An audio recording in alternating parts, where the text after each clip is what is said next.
menino. Quando eu já tinha animado para pregar no arame, ela refugou do arame e panhou a rua.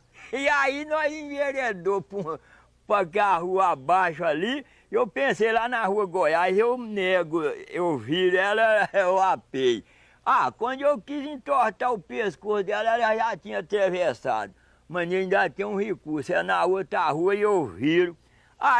Mas quando eu tentava assim, nós já estava muito adiante. Foi até que nós chegou num areiãozinho lá mais embaixo, lá ela se piou e eu rufei lá na areia, mas levantei e eu tinha que ir embora. Lembrei que eu estava sem recurso de pitar. E aí eu passei lá na venda do Oripe, comprei um botinho de cigarro, e ainda principalmente ainda veio esse do pé amarelo, ele já fez eu sofrer uma vez, mas mané, esse tem não presta mesmo, eu acendendo uns dois aí no caminho. Eu chego lá, eu dou isso pros meninos. E lerei, tinha um mataburro lá em Riba, quando eu cheguei lá eu apiei para passar no mataburro, rapaz, e rasguei aquele botinho, tirei um cigarro, risquei a binga e preguei ele no beiço e montei. Quando eu passei pro pelo dela, rapaz, ela já luiu no jeito mesmo. E aí eu preguei em ribe e o vento foi chiando. Eu levava a mão naquele bigodinho de parar, a coisa cantava lá naquele ferrinho do rodeio. Tchá!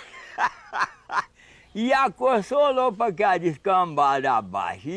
E a toada foi hasteando, foi de mal a pior, e o vento veio trazendo o fogo do cigarro, e eu mesmo não puxei a fumaça não, rapaz, o vento aqui no cigarro, mas aí não tem importância, e a toada foi hasteando, eu levava o caicanhar no rodeiro dela para ver se minguava a toada, queimava o pé, eu fofava, levava o outro caicanhar, queimava, eu fofava. Mas eu fiquei folgado, mas na hora que eu vi que queima eu gosto pra ele fora, né?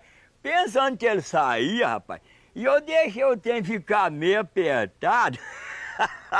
Quando eu vi que já estava queimando mesmo, eu fui cuspir ele fora, ele tinha pregado no beijo, rapaz, mas o burro fez pior do que um boi para ver se desapregava, largado o chifre dela, eu não podia.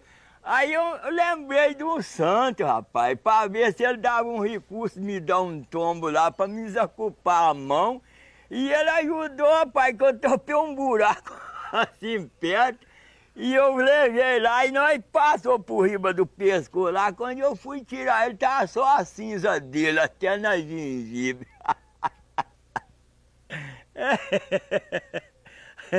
Aí cheguei lá em casa com a boca pra uma banda que já criou uma potoca. Uai, seu app de vídeos curtos.